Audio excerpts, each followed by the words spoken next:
TMC का होगा हाल। ममता बनर्जी हो गई पूरी तरह से परेशान। बगावत की आहट से दिल्ली तक हलचल। क्या योगी ने कसी कमर? क्या बंगाल में भी दो फाड़की लिख दी गई पटकथा? अभिषेक बनर्जी पर उठे सवाल। छोटी ममता, साइनी घोष भी मैदान में उतरी। पार्टी बचाने की सबसे बड़ी जंग शुरू। आखिर क्या है अंदर की पूरी कहानी? वीडियो में जानिए आप भी हर एक बात। जी हाँ, इस वक्त बंगाल की राजनीति में सबसे बड़ा सवाल यही है कि क्या तृणमूल कांग्रेस भी उसी रास्ते पर बढ़ रही है जिस रास्ते पर कभी शिवसेना गई थी। क्योंकि चुनावी हार के बाद जिस तरह की खबरें सामने आ रही है, उन्होंने ममता बनर्जी की मुश्किलें बढ़ा दी है। कभी पूरे बंगाल की राजनीति पर दबदबा रखने वाली टीएमसी आज अपने ही घर में उठते सवालों से घिरी हुई नजर आ रही है। सबसे बड़ी चर्चा ये है कि पार्टी के भीतर असंतोष अब बंद कमरों तक सीमित नहीं रहा है, बल्कि खुलकर सामने आने लगा है। दोस्तों, यही वजह है कि राजनीतिक गलियारों में लगातार ये सवाल उठ रहा है कि क्या बंगाल में भी कोई बड़ा सियासी उलटफेर होने वाला है? क्या ममता बनर्जी की पार्टी में भी वैसी ही टूट देखने को मिल सकती है जैसी महाराष्ट्र में देखने को मिली थी? फिलहाल इन सवालों के जवाब किसी के पास नहीं है, लेकिन घटनाक्रम ने बंगाल की राजनीति का तापमान जरूर बढ़ा दिया है। लेकिन क्या माहौल है, चलिए सब कुछ जानते हैं इस वीडियो में। नमस्कार, मैं हूं आपके साथ बबली। दरअसल पूरा विवाद तब और भी ज्यादा बड़ा हो गया जब खबर सामने आई कि पार्टी से बाहर किए गए नेताओं ऋषभव्रत बनर्जी और संदीपन साहा से बड़ी संख्या में विधायकों ने मुलाकात की। राजनीतिक हलकों में चर्चा है कि 80 विधायकों वाली पार्टी में 50 से ज्यादा विधायक अलग अलग लेवल पर संपर्क में हैं। इन दावों की ऑफिशियल पुष्टि नहीं हुई है, लेकिन इन चर्चाओं ने टीएमसी नेतृत्व की चिंता जरूर बढ़ा दी है। दोस्तों, यही कारण है कि ममता बनर्जी लगातार पार्टी को एकजुट रखने की कोशिश कर रही है, तो दूसरी तरफ विरोधी दल इस पूरे घटनाक्रम को टीएमसी के कमजोर होते संगठन के रूप में पेश कर रही है।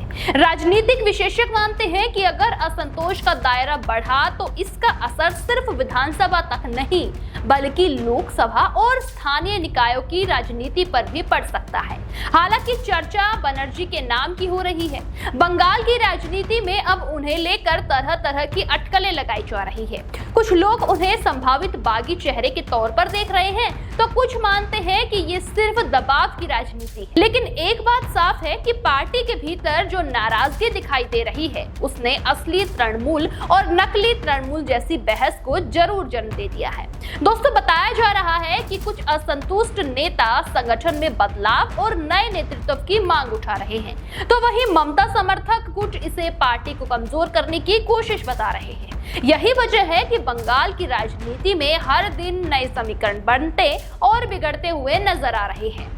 दोस्तों, ममता बनर्जी की चिंता सिर्फ विधायकों तक सीमित नहीं है। रिपोर्ट्स के मुताबिक कई पार्षद भी पार्टी छोड़ चुके हैं और कुछ नेताओं के दूसरे विकल्प तलाशने की चर्चा है। इससे कार्यकर्ताओं के बीच भी बेचैनी बढ़ी है और यही कारण है कि ममता बनर्जी ने एक बार फिर से सड़क की राजनीति का रास्ता चुना है। सिंगूर और नंदीग्राम आंदोलन के दिनों की तरह ही अब वे जनता के बीच जाकर ये संदेश देना चाहती है कि उनकी पार्टी को निशाना बनाया जा रहा है। ममता अच्छी तरह जानती है कि संकट के समय जनता से सीधा संवाद उनकी सबसे बड़ी ताकत है। इसीलिए कोलकाता से लेकर दिल्ली तक आंदोलन की रणनीति पर काम होता हुआ दिखाई दे रहा है। उधर अभिषेक बनर्जी भी इस पूरे संकट के केंद्र में है।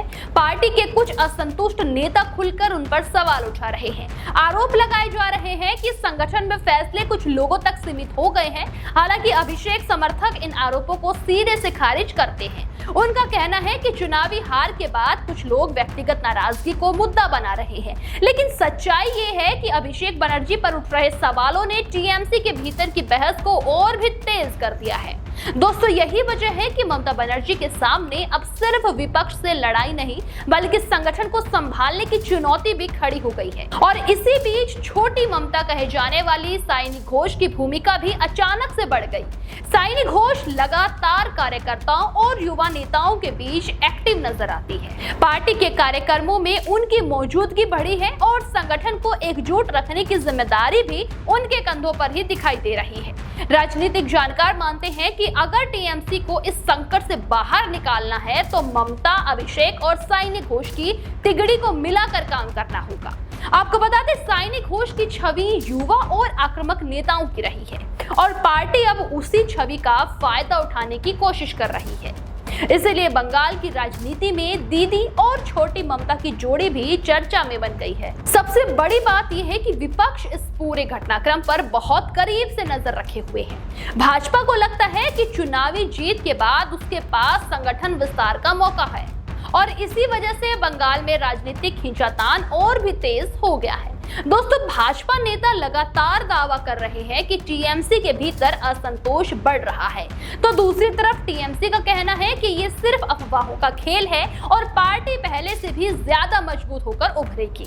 लेकिन जमीन पर जो हलचल दिखाई दे रही है उसने इन दावों को, इन जवाबों को और भी ज्यादा दिलचस्प बना दिया है। अब सबसे बड़ा सवाल यही है कि क्या टीएमसी वाकई किसी बड़ी टूट की तरफ बढ़ रही है या फिर ये सिर्फ चुनावी हार के बाद का अस्थायी संकट है। क्या ममता बनर्जी एक बार फिर से सड़क की राजनीति के दम पर हालात बदल पाएंगी? क्या अभिषेक बनर्जी पर उठ रहे सवाल शांत होंगे? क्या साइनी घोष संगठन को संभालने में बड़ी भूमिका निभाएगी? और क्या बंगाल में शिवसेना जैसा कोई नया अध्याय लिखा जाएगा? फिलहाल इतना जरूर है कि बंगाल की राजनीति बेहद दिलचस्प मोड़ पर खड़ी है। दोस्तों, ममता बनर्जी अपने सबसे कठिन राजनीतिक परीक्षा से गुजर रही है और आने वाले महीनों में ये तय होगा कि टीएमसी फिर से मजबूती से खड़ी होगी या फिर बंगाल की राजनीति में कोई नया सियासी भूचाल देखने को मिलेगा। आपको क्या लगता है? हमें कमेंट में जरूर बताएं। देश दुनिया की हर बड़ी, सटीक और भरोसेमंद खबर देखने के लिए अभी विजिट करें हमारे वेबसाइट nowuttarpradesh.com और nownoida.com पर, क्योंकि यहाँ आपको सिर्फ सुर्खियां नहीं बल्कि पूरी जानकारी मिलेगी।